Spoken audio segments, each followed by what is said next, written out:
महिलाएं अपनी सेहत के प्रति बहुत ज्यादा जागरूक होती जा रही हैं। खाने के साथ साथ सेहत पर होने वाले नुकसानों की तरफ भी ज्यादा ध्यान दे रही हैं। इन सबको देखते हुए महिलाओं ने जिम और एक्सरसाइज करनी शुरू कर दी है। महिलाओं को जिम या एक्सरसाइज शुरू करने से पहले वुमेन फिटनेस ट्रेनर की सलाह जरूर ले लेनी चाहिए। अब अगर एक्सरसाइज के साथ में संगीत जुड़ जाए तो सोने पे सुहागा वाली बात हो जाती है। इस बात की जानकारी रिबॉक की वुमेन फिटनेस ट्रेनर कोम्पल गौड़ ने एलांटे मॉल में दी। किस तरह की महिलाओं को एक्सरसाइज करनी चाहिए, जबकि हर उम्र की महिलाएं एवं बच्चों के लिए विभिन्न प्रकार की एक्सरसाइज होती हैं और उसे सलाह लेने के बाद ही शुरू करनी चाहिए। नेशनल बस की टीम के साथ हुई खास बातचीत के दौरान रिबॉक की वुमेन फिटनेस ट्रेनर कोम्पल गौड़ ने जानकारी दी। सुनते हैं उन्हीं की जुबानी।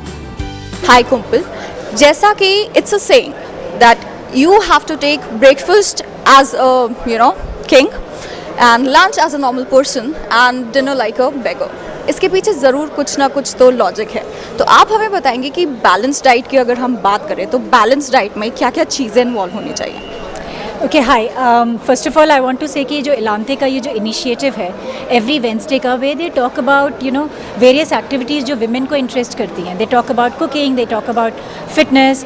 एवरी वेंसडे इस मॉल में कुछ ना कुछ ऐसा इन्फॉर्मेशन लेडीज़ को दी जाती है जिससे वो they take away home some very important information. Okay, जहाँ तक फिटनेस में आता है, अगर आप एक लेडी को ट्रेन करते हो तो you are training the entire house, because she is the one, like the question आपने जो न्यूट्रिशन का पूछा है, तो she is the one, she buys food, she if she is instructing, she is the one who instructs the cook. So it's so important and it's a great initiative. I would like to add to your point, it's a truth that morning में जब हम उठते हैं हमारे पास सारा दिन होता है, हमें एक एनर्जी चाहिए होती है अपने आप से कनेक्ट करने के लिए।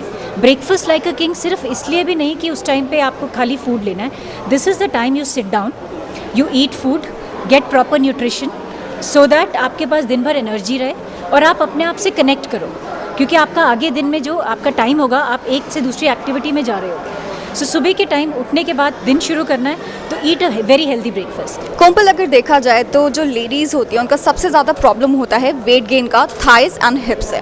तो उस चीज़ के लिए आप कौन सी एक्सरसाइज उनको बताएंगे कि क्या करना चाहिए और क्या नहीं करना चाहिए? सी द थिंग इज़, जो हमारा वेट गेन होता है, कई लोगों का वेट अपर बॉडी में होता है, कईयों का लोअर बॉडी में होता है।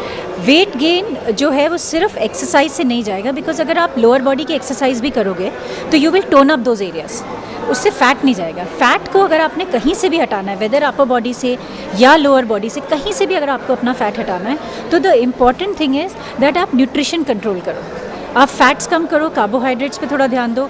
प्रोटीन जो हमारे इंडियन फूड में बहुत कम है, प्रोटीन और फाइबर्स को ऐड करो। एक्सरसाइज की बात कर रहे हैं तो अलग अलग एज ग्रुप्स के लिए अलग अलग एक्सरसाइज होती है। बच्चों के लिए अलग होती है, एडल्ट्स के लिए अलग होती है, विमेन के लिए अलग होती है, बिकॉज विमेंस को और भी ज़्यादा आगे एज में प्रॉब्लम होती है, मेनोपॉजल प्रॉब्लम हो जाती है, हार्मोनल चेंजेस होते हैं। तो लेडीज़ के लिए आप कौन सी एक्सरसाइज बताएंगे? बिकॉज मैंने अभी अभी आपकी एक्टिविटी में देखा है, आपने स्क्वाट्स एंड लंजेस का प्रयोग करा है, जो कि नॉर्मली लेडीज़ नहीं कर पाती हैं। तो उनके लिए आप क्या बताएंगे, वो क्या करें? Is a very interesting question. और ये क्योंकि मैं विमेन फिटनेस में मेरा सबसे ज़्यादा ध्यान रहता है और पोस्ट 30 जो लेडीज़ हैं उनको मैं ज़्यादातर ट्रेन कराती हूँ, तो मैं उनको यही बोलती हूँ कि जो आपकी फंक्शनल एक्टिविटी दिन में क्या होती है, बैठते उठते तो आप हुई, स्क्वाट क्या है, वो भी तो बैठना उठना ही है। Okay, so they should do the exercises, they should do squat, they should also do things like pushups.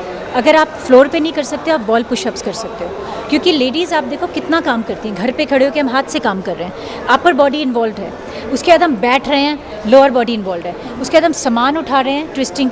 सो जितना भी ये बॉडी वेट एक्सरसाइजेज हैं जो यूजुअली आप देखोगे लेडीज़ अवॉइड करती हैं क्योंकि वो टफ होती हैं, पर उनके लेवल्स होते हैं। तो बीइंग फिट एंड हेल्दी का मतलब क्या हुआ? जिम में जाके अपना फैट लूज करना या properly healthy and nutritious diet लेके योगा करके अपनी बॉडी को टोन करना, क्या होगा आपके तरीके से? अगर हम पूछे जाएं कि व्हाट इज़ बीइंग फिट, तो आप क्या जवाब देंगे? Being fit and healthy is not only about weight loss.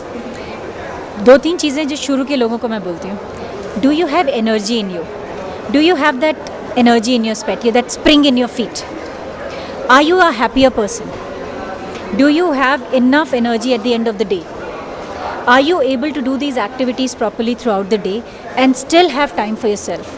Being fit and healthy is not about only losing weight, it's about being a happier, healthier, positive person. तो जैसा कि आपने देखा just stay healthy, eat healthy and live healthy because healthy is being fit. Camera person Jasbir के साथ प्रकृति राहुल शर्मा।